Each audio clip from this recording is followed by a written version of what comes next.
In dieser Zeit krasser Veränderungen wird auch ganz oft die Frage gestellt, und vielleicht hast du sie dir auch gestellt: Was bedeutet eigentlich spirituelles Erwachen? Woran kannst du das erkennen? Welche Merkmale gibt es dafür? Und wie äußert sich das Ganze ganz praktisch im täglichen Leben? Auch wenn das, was ich sage, jetzt vielleicht ein bisschen schräg klingt, denke ich, dass spirituelles Erwachen eine Erfahrung ist, die eine Seele im Menschkostüm sich vorgenommen hat für dieses Leben, weswegen sie inkarniert ist. Insofern betrachte das, was ich jetzt aus meiner persönlichen Erfahrung sage, als Inspiration für dich und nicht als die ganz große Weisheit irgendeines Gurus. Nee, ich denke wirklich, es ist ein individueller Weg, und all das, was andere erlebt haben auf diesem Weg, kann dich inspirieren, fordert dich aber gleichzeitig auf, immer Innenschau zu betreiben, inwieweit es mit dir persönlich in Resonanz geht. Das ist ganz wichtig. Überprüfe alles mit deiner eigenen inneren Wahrheit. Also haben wir schon mal 2 Punkte: Innenschau und persönliche Wahrheit.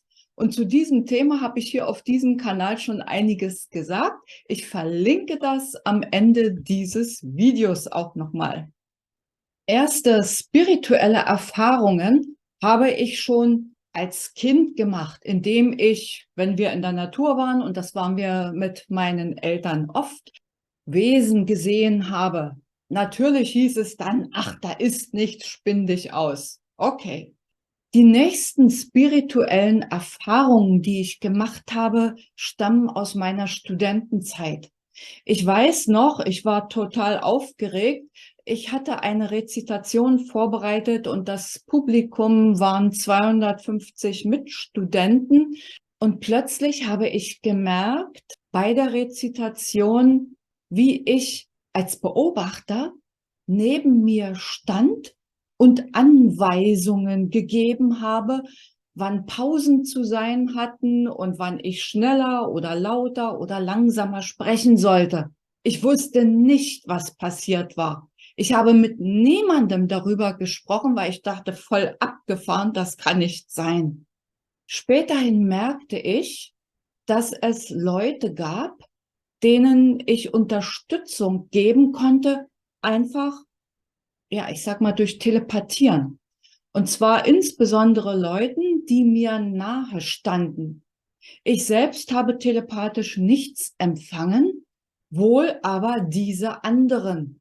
Ich habe mich immer gewundert, sie sagten genau das, was ich gerade rübergeschickt habe, um zu unterstützen. Was weiß ich, sei es die Antwort auf die Frage eines Dozenten gewesen oder ähnliches. Es hat mir ein bisschen Angst gemacht, aber ich hatte auch damals, das ist Jahrzehnte her, niemanden, mit dem ich darüber hätte sprechen können.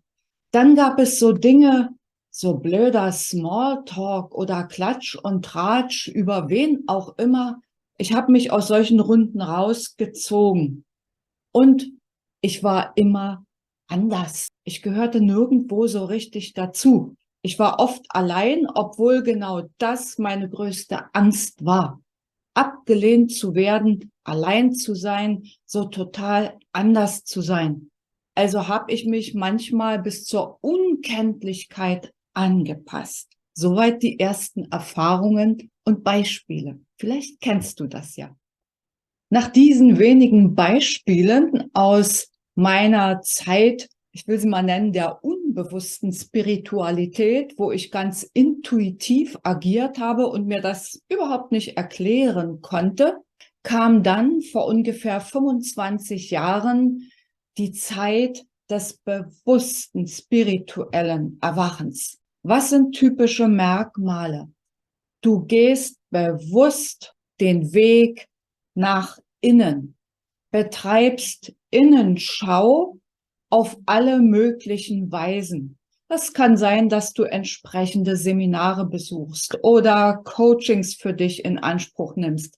Es kann sein, dass du den Weg des Yoga gehst. Ich mache das zum Beispiel durch das Praktizieren der 5 Tibeter Tag für Tag seit vielen, vielen Jahrzehnten, muss ich mittlerweile schon sagen. Es kann sein, dass du den Weg des Schamanismus gehst oder Ähnliches. Die Wege sind individuell, aber alle beginnen mit einer Innenschau, mit dem sich auseinandersetzen mit sich selbst als Seele.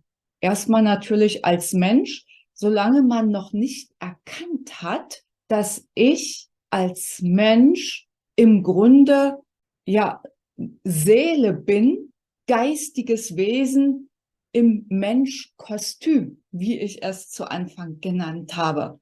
Das heißt, du kannst erkennen im Laufe der Zeit, dass du eben nicht deine Gedanken bist, sondern dass du deine Gedanken aus dem Außen oder aus der Hubschrauberperspektive beobachten kannst. Du erkennst nämlich dann, du brauchst deine eigene Wahrheit als, ich sag mal, Partikel der großen Gesamtseele.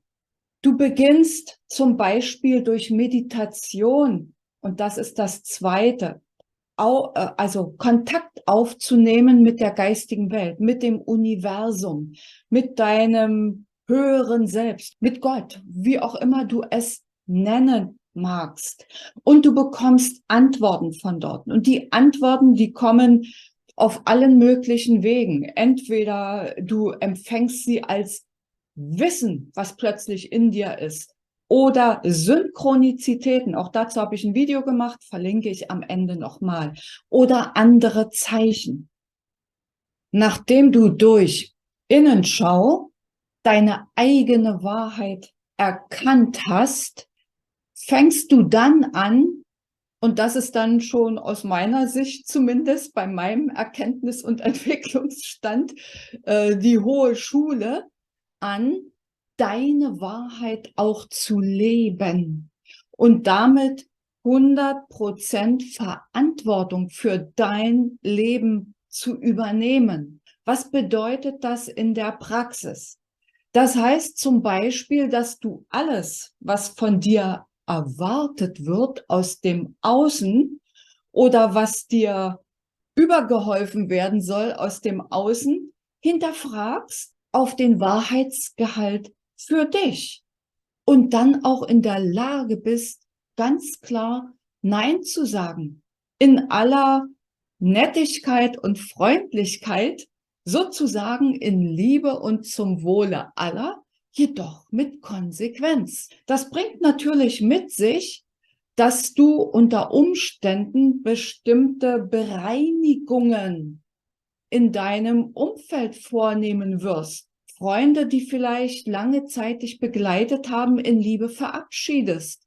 Möglicherweise bis hin ins Familienleben. Und das merken wir alle jetzt wie verrückt, dass Partnerschaften auseinandergehen, dass in den Familien Stress ist, weil einer vielleicht für sich den Weg erkannt hat und ihn auch konsequent geht, während eine andere Seele sich mit Händen und Füßen dagegen wehrt.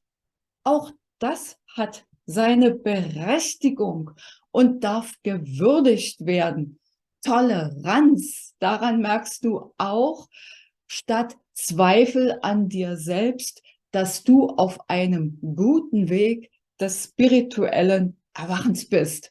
Und dafür wünsche ich dir nur das Beste. Bis zum nächsten Video. Tschüss.